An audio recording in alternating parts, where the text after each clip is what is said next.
Nuwun sedulur sugeng pepanggihan malih kalian kula Tubagus Purnama. Salam sejahtera buat kita semua dan semoga semua makhluk berbahagia. Rahayu, rahayu, rahayu ingkang sami pinanggih. Dark Night of the Soul itu artinya bahwa jiwa dalam kegelapan total seperti di malam hari. Atau kalau bahasa modernnya sekarang adalah titik nol manusia. Seperti kita ketahui, tahun 2020 mulai ada kebangkitan spiritual secara massal. Tapi saat itu baru tertentu orang yang dibangkitkan sehingga dia menjadi sosok panutan. Kalau sekarang penjenengan bisa mengamati, dia sekarang menyebarkan ilmu spiritual melalui YouTube tapi menjadi sosok panutan. Sedangkan anak-anak muda yang lain baru mengalami Dark Night of the Soul. Apa itu? Dark Night of the Soul ini adalah tahapan awal bagi kesadaran spiritual, bagi kebangkitan dan pemurnian jiwa kita. Monggo kita simak videonya.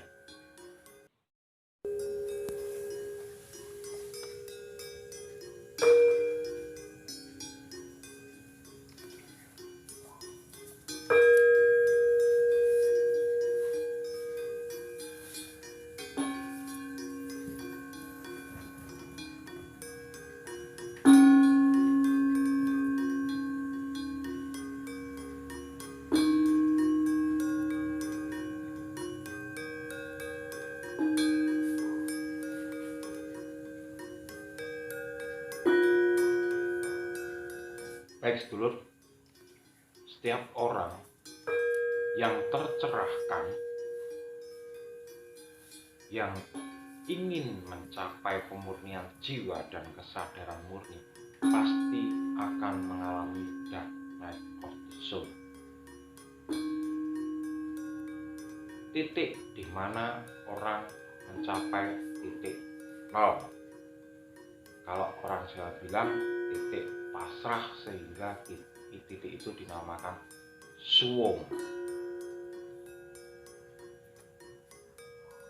Ada dua alternatif untuk mengalami Dark Night of the Soul, yaitu yang pertama itu dengan meditasi.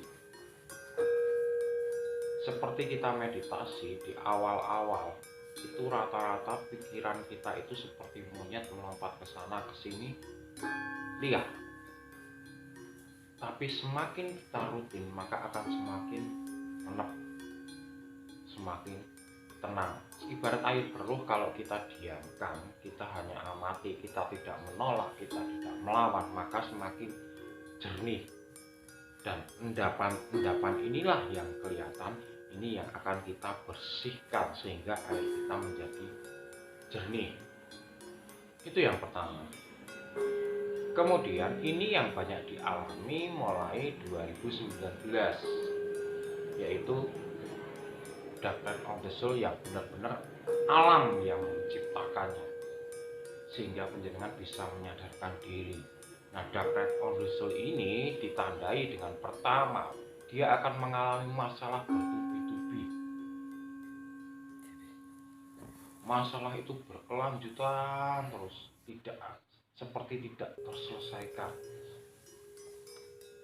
Selesai masalah ini, belum selesai masalah ini sudah numpuk.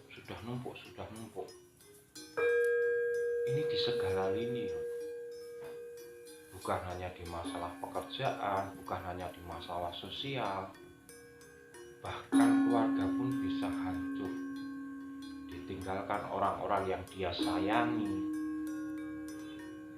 Ini ciri yang pertama kali kalau penjenengan mengalami Dark Night of the Soul, masa di mana kegelapan jiwa. Nah, kemudian mulai dihindari oleh sosial. Jadi mulai menghindari masyarakat, bahkan juga dihindari oleh kalangan teman-temannya sendiri, karena merasa orang ini auranya negatif, tidak ada usaha, tidak semangat hidup, tidak punya gairah hidup. Maka sosial ini akan menjauh dan kita sendiri menarik diri dari sosial. Itu ciri yang kedua. Kemudian ciri yang ketiga, mengalami sakit tapi tidak terdiagnosa oleh dokter, karena sakitnya ini bisa jadi sakit metafisik karena pikiran. Nah, secara sains, ketika jiwa kita sedang terkena masalah banyak, ketika kita sudah tidak kuat menampung masalah-masalah kehidupan, maka yang keluar adalah hormon stres. Jadi pikiran memang memerintahkan untuk produksi hormon stres sebanyak-banyaknya. Dan ketika hormon stres ini banyak keluar dalam diri kita, maka yang terjadi sakit, kerusakan yang ada dalam tubuh. Dan biasanya orang yang mengalami dark night of the soul ini ada satu alternatif, yaitu pasrah titik nol, dengan banyak-banyak introspeksi diri, koreksi diri dengan meditasi. Yang kedua, bunuh diri, mengakhiri hidupnya. Jadi banyak fase-fase kalau orang itu mengalami ketidakkuatan menjalani hidup.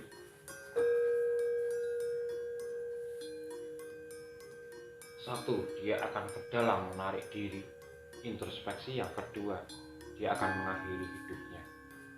Jadi untuk teman-teman, kalau mengalami dark night of the soul sekarang, jangan bunuh diri dulu, karena itu adalah proses awal kebangkitan spiritual penjenengan.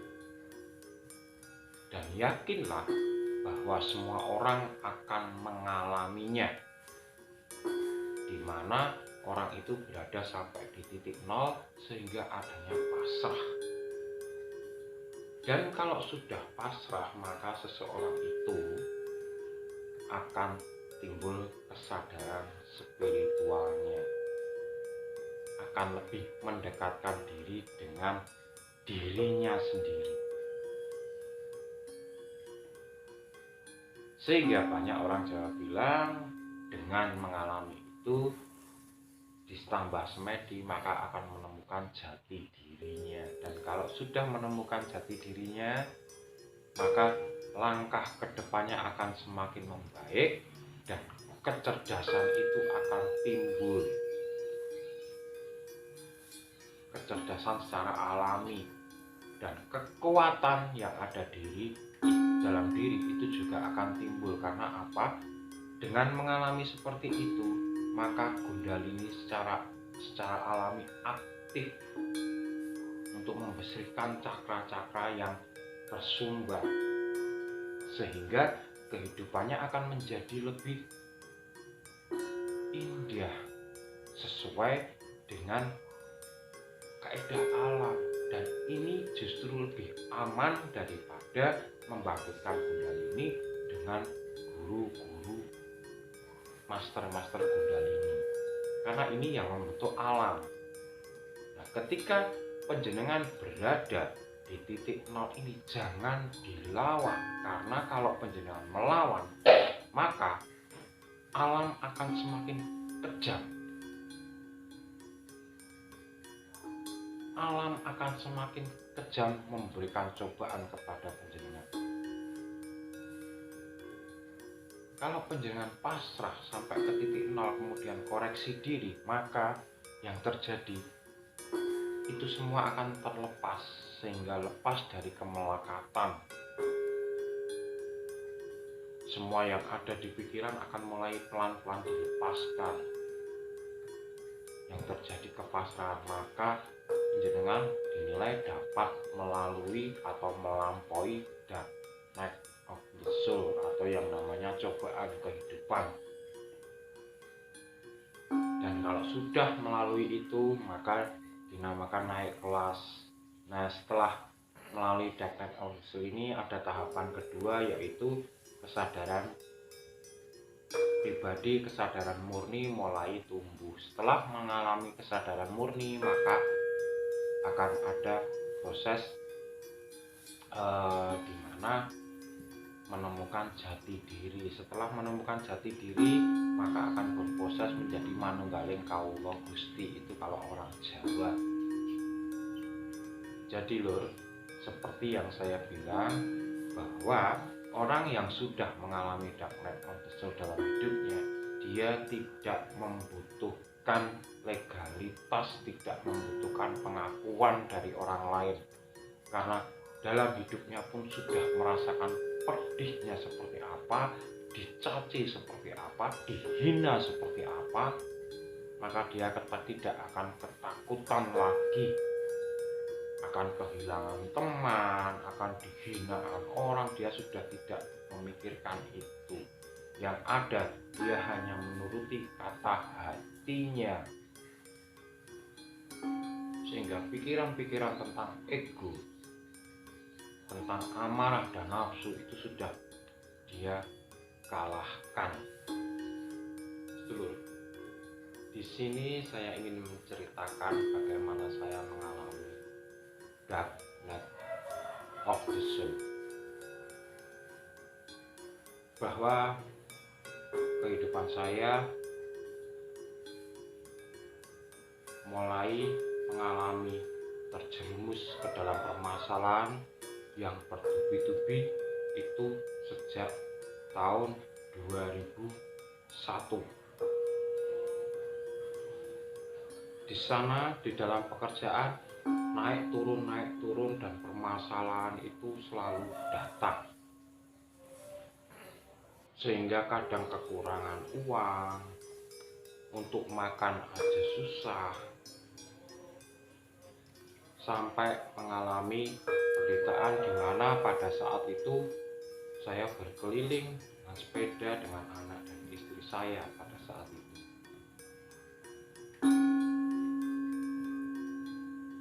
Namun bertahun-tahun saya rasakan permasalahan ini tidak cepat selesai.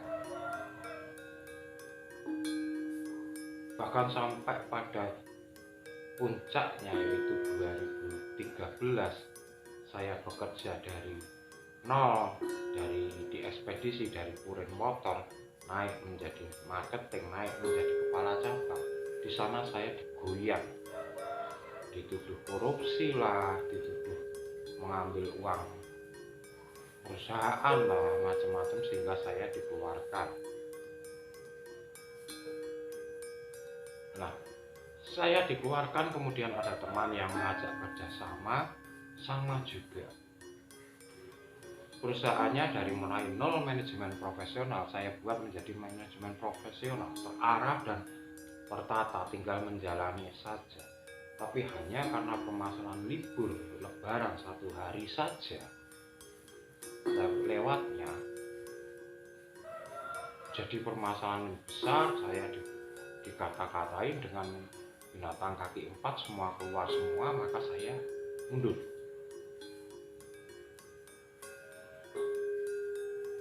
Nah, saya pada saat itu masih melawan bahwa saya punya kemampuan, saya punya ego yang tinggi, sehingga saya berani untuk mundur dari pekerjaan. Lalu saya mencoba peluang untuk kembali ke kesenian, di mana saya tahun 98 sampai dengan 96 berkecimpung di sana. Yang saya rasakan nikmat di awal, tapi kemudian lama-lama sama saja permasalahannya jadi kembali lagi.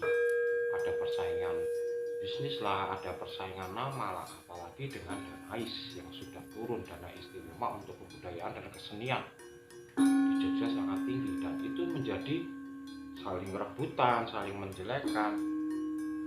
Di situ saya menjadi tidak nyaman menjalaninya. Lalu pada puncaknya pasangan saya meminta pisah tahun 2015. Tapi saya mencoba bertahan, saya mencoba memberikan wawasan bahwa ini demi anak, ini demi anak. Tapi sama saja, dan akhirnya ketika saya masih melawan keadaan itu, 2016 saya berpisah. Nah, setelah mengalami perpisahan ini, saya ada jalan disuruh jualan angkringan malam hari oleh teman. Maka saya jualan malam hari. Di situ saya merasa dulunya saya itu seorang kepala cabang, dihargai, dihormati orang. Sekarang saya harus turun ke bawah. Malam hari berkotor-kotoran, berhubungan dengan berbagai macam orang, dari yang baik sampai yang sifatnya buruk, tapi rata-rata sifatnya buruk karena dekat terminal, tahu sendiri. Bukan buruk sih, kurang baik menurut saya. Tapi ya saya masih ego, bahkan berjualan pun dengan ego, bahwa saya mampu di sini. Dan target saya setahun nanti saya akan buka cabang. Itu ego saya nanti.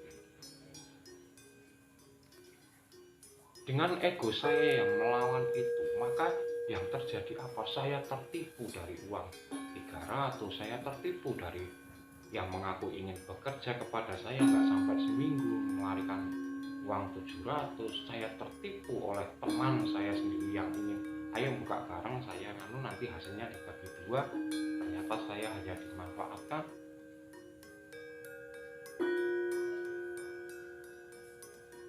Semakin dihajar oleh keadaan saya pada saat itu. Di samping anak saya membutuhkan biaya, membutuhkan makan, karena anak saya ikut dengan saya.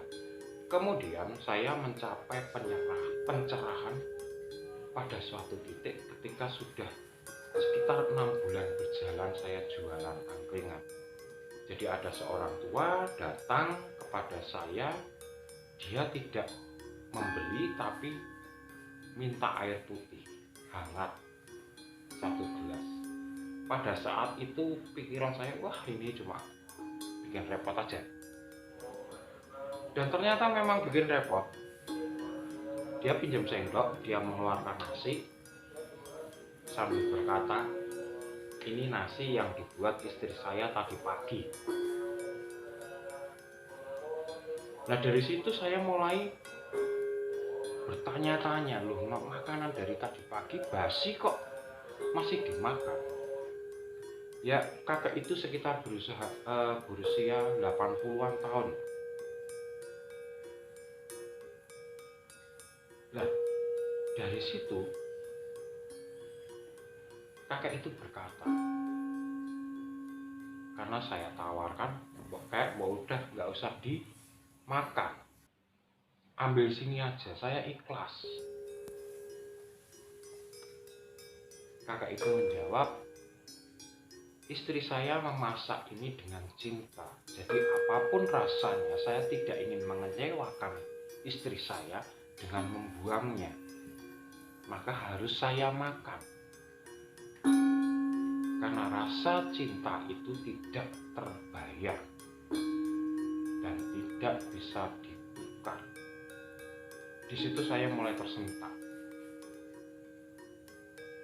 Mengada-ada saja ini kakek. Nah sambil kakek itu makan, saya ngobrol, kakek rumahnya di mana? Saya rumahnya di Semanu, Wonosari. Kalau masnya mau main, kamu saja di desa A, nama saya ini, saya dari Semanu, Wonosari. Loh, ke Jogja tujuannya apa? Saya ingin tahu Malioboro saja. Tadi pagi saya jalan kaki dari Semanu sampai Malioboro siang hari, terus ini saya mau pulang. Itu sekitar jam 11 malam dan saya bilang, kalau jam segini sudah tidak ada kendaraan ke Wonosari. terakhir jam 7 malam. Udah nunggu sini aja sampai besok pagi jam setengah 4 baru ada kendaraan ke Wonosari. Jawaban kakek itu sederhana, saya jalan kaki sudah biasa, ini nanti saya jalan aja juga sampai rumah kok. Di situ saya timbul rasa bertanya-tanya, ini ada apa itu dengan kakek itu? Namanya Guno Sasmito, Semak, Wonosari. Nah, setelah kakek itu makan, kakek itu mengeluarkan uang, saya tolak. Tidak usah kek, enggak, saya sudah merepoti penjenengan mendapatkan hak yang penjenengan harus terima. Saya bilang tidak usah, tetap kakek itu maksa. Setelah selesai, kakek itu memegang pundak saya. Mas, saya tahu penjenengan punya masalah berat, tapi penjenengan orangnya kuat, maka akan dapat melalui masalah ini dengan baik, dan penjenengan tetap nanti dikenal oleh masyarakat. Saya pada waktu itu ya terus terang aja, saya udah terserah lah, masa bodoh lah omongan kakek ini. Nah, setelah saya terima uangnya, pada saat itu 1.000 rupiah saya terima dengan uang 500-an receh kepingan koin, saya terima, terus saya masukkan ke kotak uang, lalu gelas dan sendok bekas kakek tadi saya cuci. Pada saat itu saya menengok ke arah timur, kakek itu sudah tidak ada. Padahal jalanan saya itu los. Seandainya kakek itu berjalan secepat apapun masih tetap kelihatan menurut pandangan normal. Tapi kakek itu sudah tidak ada. Nah, disinilah timbul penasaran saya. Siapakah sosok Guno Sasmito ini? Hari Minggunya saya ke Semanu, benar-benar yang dikatakan oleh kakek itu saya temui. Dan di sana saya hanya menemui anak cucunya. Dan anak cucunya yang bikin saya kaget bilang bahwa kakek itu sudah meninggal 11 tahun yang lalu. Dia tunjukin fotonya sama persis yang saya temui waktu itu.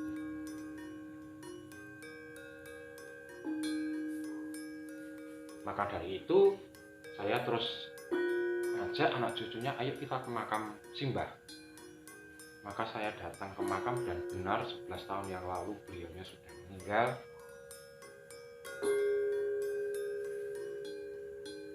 Dan itu bagi saya adalah tamparan yang nyata bahwa cinta dalam hati manusia itu tidak bisa terbeli dan tidak bisa tergantikan. Dan apapun yang dijalani dengan rasa cinta itu akan terasa ringan.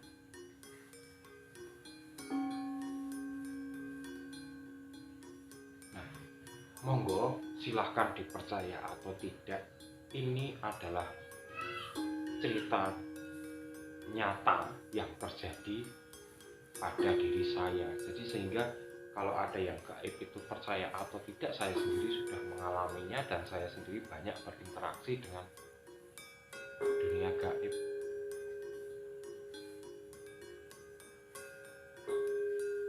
Nah, dari situlah saya mulai menanamkan diri saya bahwa saya harus mencintai pekerjaan saya. Yang pada awalnya saya sakit-sakitan, sering-sering tidak jualan, baru berapa hari jualan saja sudah sakit, nanti libur 3 hari, kemudian jualan lagi, nanti sehari jualan lagi, nanti sakit, ada masalah, nanti saya libur. Dan setelah kejadian itu selama ini saya 7 tahun jualan jarang sekali saya libur, karena saya sudah mindfulness di tempat jualan. Nah, dan ketika ada permasalahannya, ketika saya bisa membeli handphone, ketika ada lagi permasalahannya sehingga saya terlena di handphone, sehingga saya tidak mindfulness menjuali konsumen saya, memberikan pelayanan yang terbaik kepada konsumen saya. Maka saya berpikir saya harus puasa. Dan yang jelas dari cerita saya tadi, itu sekitar kejadian 2016 akhir, maka dari situlah kesadaran murni saya mulai tumbuh. Saya mencari leluhur saya siapa, saya akses keahliannya, saya akses kesadarannya, saya akses keilmuannya itu dengan mudah.